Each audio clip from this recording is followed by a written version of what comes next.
Bom, sério, afinal de contas, hoje, dia 20 de novembro, é o Dia da Consciência Negra. É momento de reflexão sobre a importância da etnia negra no Brasil e no mundo e a sua influência no desenvolvimento da identidade cultural brasileira. Mais do que refletir, é preciso agir para que não haja tanta desigualdade e principalmente violência. Eu vou conversar com a jornalista e ex-consuleza Alexandra Loras, que se dedica a questões raciais do Brasil e se tornou uma das vozes mais influentes na luta contra o racismo. Alexandra é autora de livros celebrando a causa racial. Em sua plataforma Protagonizo, Alexandra ajudou mais de 400 pessoas negras a serem contratadas por empresas multinacionais. Ela é embaixadora de programas como Plano de Menina, que é um projeto social criado em 2017 que dá aulas gratuitas de autoestima, empreendedorismo, liderança, finanças e vida digital para adolescentes da periferia. Alexandra Lora, seja muito bem-vinda. Como você está? Querida, muito obrigada por nos dar voz nesse dia muito especial que é o Dia da Consciência Negra. Pois é, um dia muito especial e muito triste também, não?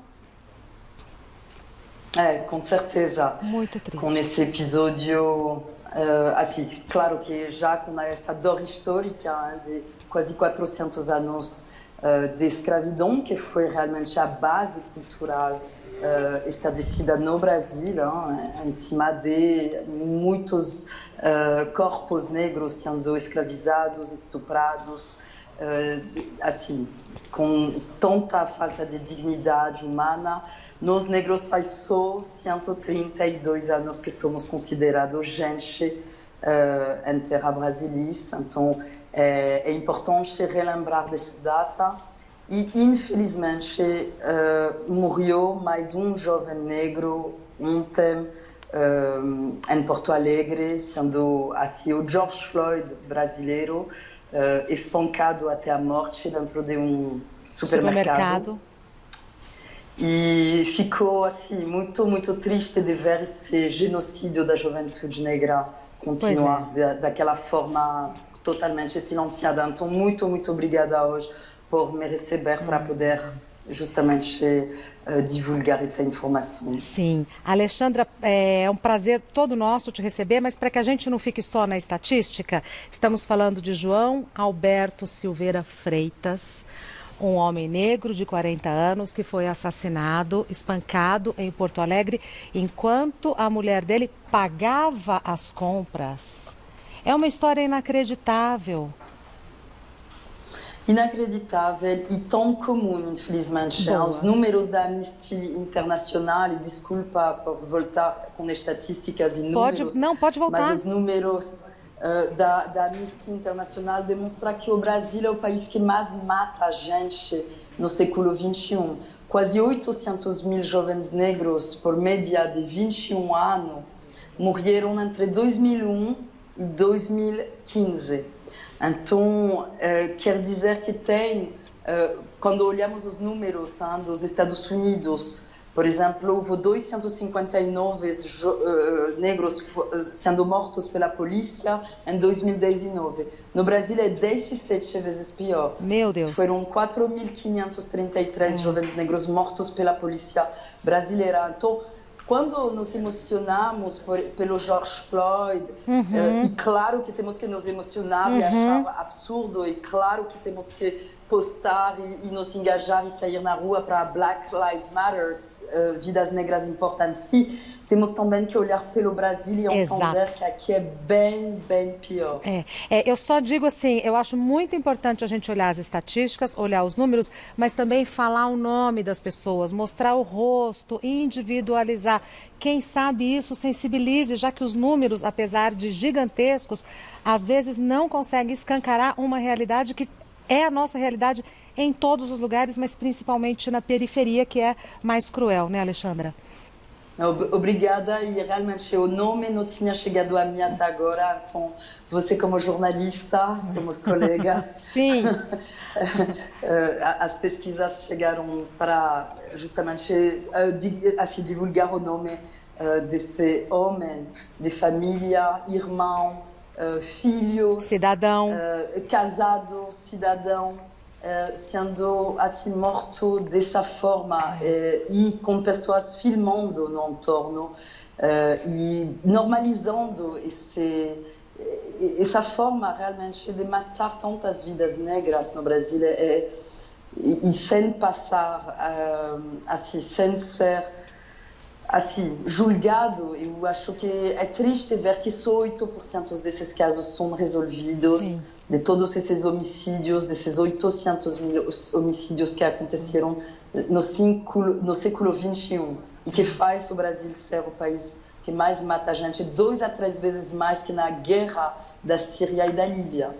E é totalmente silenciado pela mídia brasileira, pela mídia internacional. Então precisamos realmente falar desse genocídio da juventude negra, porque quando um homem negro de família, saindo de uma baby shower com sua família, suas crianças, tomou 80 tiros da polícia militar, imagina se fosse um homem branco tomando 80 tiros da polícia militar, saindo do Lollapalooza ou do Rock in Rio.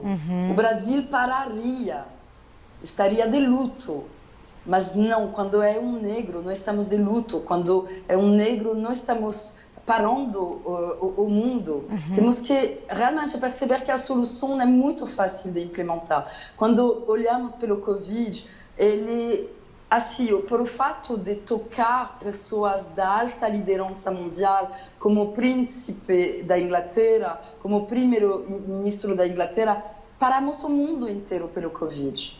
E quando era o Ebola na África, não parou o mundo. E hoje, quando olhamos os números de femicídios, os números de homicídios de pessoas negras, esse genocídio mesmo mata muito mais que pessoas do Covid. Então temos a solução, temos que, como fizemos com o Covid, trancamos o planeta inteiro, convidando 24 horas por dia os maiores especialistas do tema de saúde, para nos ensinar a como lavar as mãos, como colocar as máscaras, como respeitar o distanciamento social. Então temos a solução para reeducar as pessoas sobre a questão do racismo, do femicídio, do sexismo, do patriarcado. Precisamos também trancar o planeta inteiro, convidar os maiores expertos sobre a questão racial, sobre a questão do sexismo, que traz tantas consequências, e escutar eles durante 24 horas, durante várias semanas, para justamente escutar pessoas que estudaram isso, fazendo PhD, doutorados, mestrados,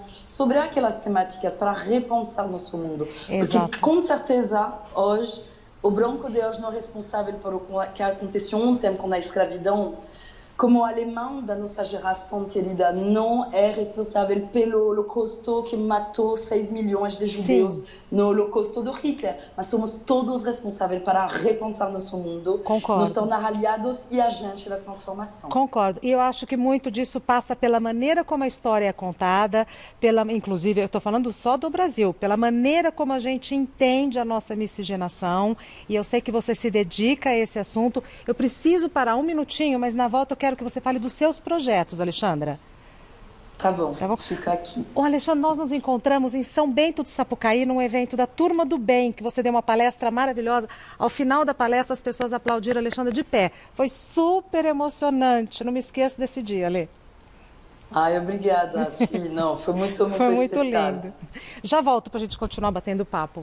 Nossa, ela deu uma palestra que, assim, primeiro que silenciou. E era uma palestra numa praça pública. Silenciou. A hora que ela acabou de falar, aplausos de pé. Continuar conversando com a Alexandra Loras, eu gostaria que você falasse dos seus projetos. Inclusive, quando estivemos juntas lá em São Bento do Sapucaí, você foi com 3 garotas que eu acho que fazem parte de um dos seus projetos, belíssimas.